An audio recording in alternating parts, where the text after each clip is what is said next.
ازيكم يا جريد فور؟ عاملين ايه؟ معاكم مس أميرة محمد. النهاردة هناخد مع بعض lesson 1 activity number 2 بيتكلم عن penguin feet، وهنشرح مع بعض من كتاب المعاصر. يلا بينا نبدأ. activity number 2 talk about penguin feet. يعني ايه penguin؟ يعني البطريق اللي هو قدامنا هنا في الصورة ده. تمام كده؟ طيب قبل ما ندخل بقى ونعرف اكتر عن البنجوين، تعالوا نحل مع بعض السؤالين دول وبعدين نبدأ. بيقول لي look at the following picture، يعني بص على الصورتين then put true all false، وحط بعد كده يا إما true يا إما false. question number 1 you can stand on ice in bare feet for about 5 minutes. يعني هل انت تقدر stand on ice يعني تقف على التلج in bare feet يعني وانت مش لابس حاجة في رجليك for about 5 minutes لمدة 5 دقايق؟ انت تقدر تعمل كده، تقف على التلج كده وانت مش لابس اي حاجة في رجليك 5 دقايق كده على بعض؟ طبعا false، ما نقدرش ان احنا نعمل كده. طيب question number 2 بيقول لي penguin can walk on ice for a long period of time. يعني هل البنجوين يقدر ان هو walk on ice يمشي على التلج لمدة طويلة؟ قبل ما نجاوب على السؤال ده نفتكر كده مع بعض. البنجوين لما باجي اشوفه في اي مكان بلاقي المكان كله حواليه ايه؟ ايس، زي اللي في الصورة هنا كله ايس. يبقى نفهم من كده ان البنجوين اصلا المكان اللي بيعيش فيه دايما بيبقى فيه ايس، فطبيعي جدا ان هو يقدر ان هو يعمل walk on ice يمشي على التلج عادي، ما عندوش مشكلة، ده المكان اللي بيعيش فيه اصلا. يبقى هنا لما يقول لي penguin can walk on ice for a long period of time but true or false، طبعا هتبقى true. ليه؟ لان ده المكان اصلا اللي هو بيعيش فيه. تعالوا بقى نعرف اكتر عن البنجوين، يلا بينا.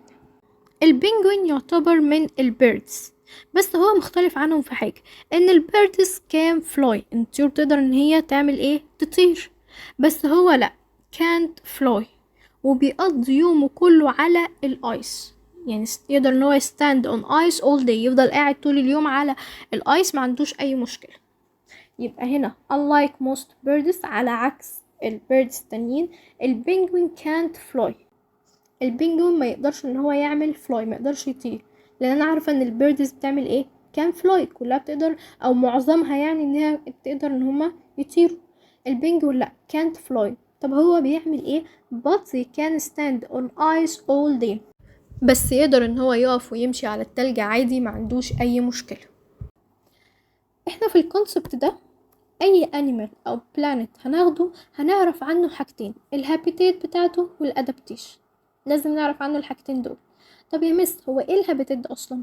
الهابيتات يعني موطن المعيشة او المكان اللي بيعيش فيه، اللي هي يعتبر الانفايرمنت، المكان او البيئة اللي living organisms live in it، الكائن الحي بيعيش فيها. مش انت living organism دلوقتي؟ صح. انا لو سألتك ايه الهابيتات بتاعتك، ايه الموطن المعيشة بتاعك، ايه ما تقولي مثلا القاهرة او اسكندرية او الجيزة، صح. انا بقى النهاردة عايزة اعرف الهابيتات بتاعت البنجوين. البنجوين ده بيعيش فين؟ هلاقي ان البنجوين بيعيش في مكان اسمه الانتاركتيكا، ونعرف الاسم ده كويس ونقوله كذا مرة، انتاركتيكا. ممكن توقفوا الفيديو وتقولوه كذا مرة ورا بعض عشان يثبت في دماغكم، عشان هو مهم.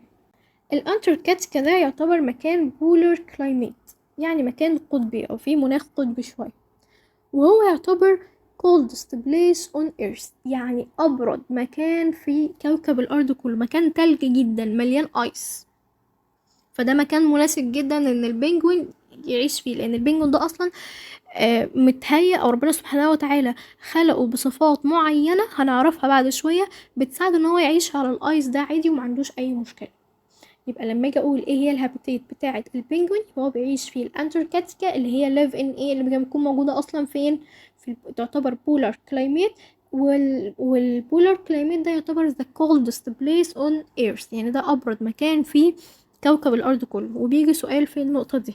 طيب بعد كده هنعرف الادابتيشن. يعني ايه ادابتيشن؟ اتفقنا من المره اللي فاتت يعني التكيف. هنعرف حاجتين في البنجوين بتساعده ان هو يقدر يعمل adaptation. ايه اللي موجود فيه؟ اول حاجة its body، جسم اللي هو قدامكوا ده كده. هلاقي ان البودي بتاعه covered with dense feathers. يعني ايه يا مس dense feathers؟ dense يعني كثيف، feathers يعني ريش. ريش كثيف، هلاقي ان البودي بتاعه covered with dense feathers and thick layer of fat، وطبقة تقيلة من الفات من الدهون. طب ليه يا مس؟ مش احنا اتفقنا دلوقتي ان البنجوين بيعيش في مكان فيه ايس، جو فيه كولد جدا، ساقع جدا؟ طب انت لما يكون الجو ساقع انت بتعمل ايه؟ بتلبس كذا طبقة من اللبس فوق بعض وبتلبس جاكيت، صح الكلام ده؟ البنجوين ما يقدرش يعمل كده، ما يقدرش ان هو يلبس جاكيت زي، فبيعمل ايه؟ ربنا سبحانه وتعالى ميزه ان هو خلقه عنده حاجتين بيساعده ان هو يتدفى. اول حاجة انه عنده dense feathers، ريش كثيف، وتحت الدنس فيزر ده هلاقي thick layer of fat، طبقة تقيلة كده من الدهون. ده بيساعد ان هو يعمل ايه؟ to keep its body warm، يخلي جسمه دافي. يبقى انا عندي اول حاجة penguin's body، الجسم بتاع البنجوين covered with ايه؟ متغطي بحاجتين، ايه هما يا مس؟ الدنس feathers اللي هو الريش الكثيف and thick layer of fat، وطبقة تقيلة من الفاتس اللي هي الدهون. طب ده ليه؟ to keep its body warm، عشان يخلي جسمه ايه؟ warm، دافي. ده اول حاجة عرفنا البودي بتاعه. تاني حاجة هنعرفها مع بعض الفيتس بتاعته، يعني الرجلين بتاعته اللي هي دي كده. الفيتس زي ما انتم شايفين قدامكم عنده فيزرز، عنده فيزر في الفيتس بتاعته، في ريش على رجليه. لا، الفيتس have no feathers، يعني ما عندوش ريش. penguins feet have no feathers، يعني ما عندوش ريش. والمعلومة دي مهمة جدا وبيجي عليها أسئلة كتير في الامتحان. يبقى البنجونز feet have no feathers، يعني ما عندوش ريش. طب مس، هو ازاي ما عندوش feathers وماشي على رجليه كده عادي وعلى الايس؟ ده اللي هنعرفه بعد شوية. يبقى احنا كده عرفنا البنجوين، وعرفنا الهابيتات بتاعته هو بيعيش فين، وايه الادابتيشن بتاعه، بيقدر ان هو ازاي يتكيف مع الايس والكولد كلايمات، الجو الساقع جدا ده، تمام. وعرفنا يعني ايه هابيتات، اللي هو الانفايرمنت يعني البيئة، where living organism live in يعني البيئة اللي الكائن الحي بيعيش فيها. في مشكلة كده؟ هنعرف مع بعض دلوقتي how do penguins feet stay warm، ازاي الرجل بتاعت البنجوين بتبقى warm بالرغم ان هو have no feathers in its feet، ما عندوش feather في رجليه، وكمان هو بيمشي على التلج all day. تعالوا بينا ونعرف. في الاول قبل ما نبدأ عايزة اقول لكم معلومة كده على جنب. هو البلاد اللي في جسمنا ده بيمشي في ايه؟ بيمشي في حاجة اسمها blood vessels. يعني ايه blood vessels يا مس؟ يعني اوعية دموية. الأوعية الدموية دي بتبقى عبارة عن تيوب، يعني أنبوبة بيمشي فيها البلد. في مشكلة كده؟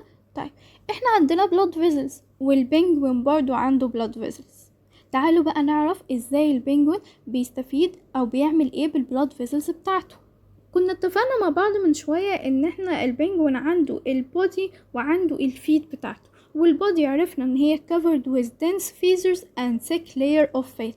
طب لو سألتكم هنا بقى سؤال، البلاد اللي بيكون موجود في البودي فوق هيبقى warm blood ولا cold blood؟ طبعا يا مس هيبقى warm blood. ليه؟ عشان هو covered with dense feathers and thick layer of fat، فالبودي بتاعه اصلا warm يعني دافي لوحده، فالبلاد اللي جوه هيبقى warm blood. excellent. طيب الفيت بقى بتاعته فيها cold blood ولا warm blood؟ طبعا فيها cold blood. اشمعنى؟ علشان الفيت بتاعته have no feathers، مش متغطية بفيزرز، مفيهاش ريش، وهو بيمشي على الايس all day، فطبعا البلاد اللي بتبقى موجودة في الفيت بتبقى cold. وده شكل البلاد فيزلز. هلاقي اللي بيحصل بقى ان الورم بلاد، الدم اللي هو الدافي، بيبدأ ان هو يتحرك منين لفين؟ من البودي للفيتس. طب بيمشي في ايه؟ بيمشي في حاجة اسمها ايه؟ excellent blood vessels. والاقي بعد كده ان الكولد بلاد اللي هو الدم الساقع اللي هو موجود فين؟ في الفيتس، هيبدأ ان هو يتحرك ايه؟ move upward، يتحرك لأعلى. منين لفين؟ من الفيتس للبودي فوق عشان يتدفى. طيب هو ازاي بيتدفى اصلا؟ بيتدفى بطريقة كده لذيذة.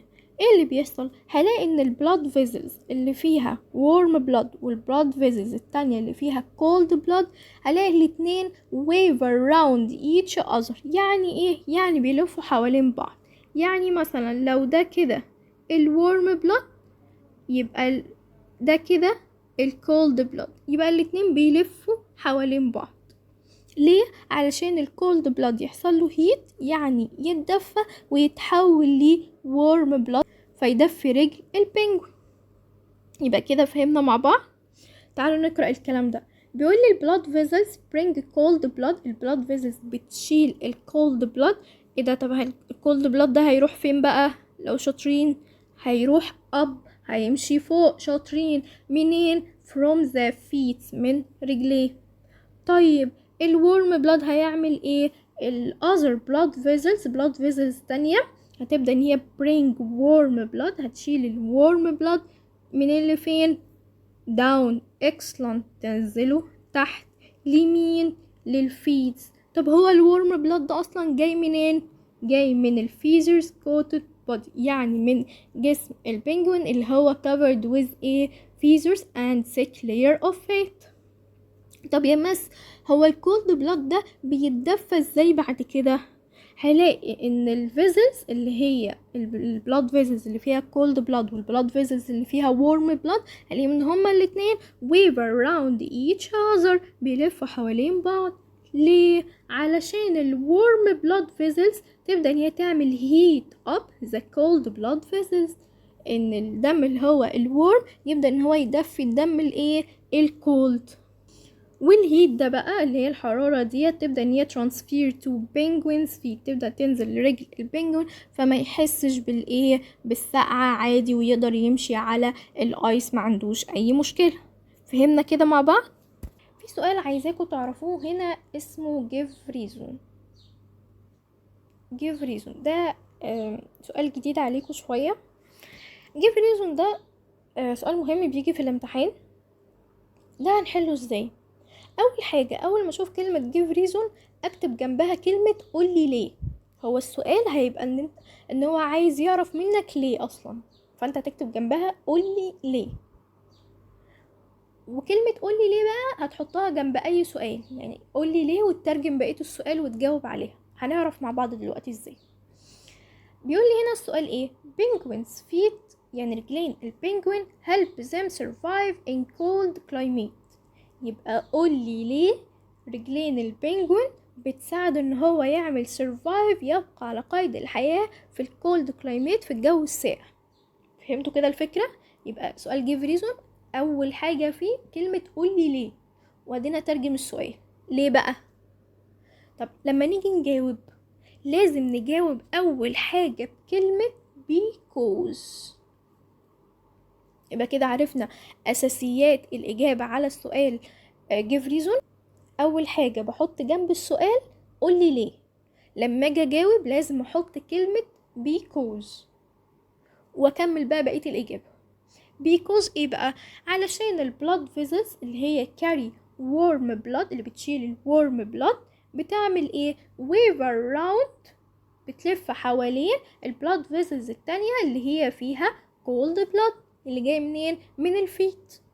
فده بيخلي البلاد فيزلز اللي موجودة في البنجوين فيت بتبقى ايه؟ warm. that lead to warming the blood vessels of penguin feet. ليه؟ to survive in cold climate. يبقى السؤال الجيف ريزون ده مهم، بكتب جنبه كلمة قولي ليه، وببدأ بقى احل بعد كده. طب لما اجي احل السؤال لازم احط كلمة ايه في الاول؟ because. في مشكلة كده؟ طيب تعالوا نحل مع بعض السؤالين دول. بيقول لي put true or false the blood vessels coming downward to the penguin feet، البلاد فيزلز اللي نازلة للبنجوين فيت carry warm blood. true ولا false؟ طبعا true. طيب question number 2. penguin can adapt to live in extreme cold environment by having feathers and fat in their feet. البنجوين عنده feathers fat في الفيت بتاعته. true ولا false؟ طبعا false. وبكده نكون خلصنا، واتمنى ان انتوا تكونوا فهمتوا، والسلام عليكم ورحمة الله وبركاته.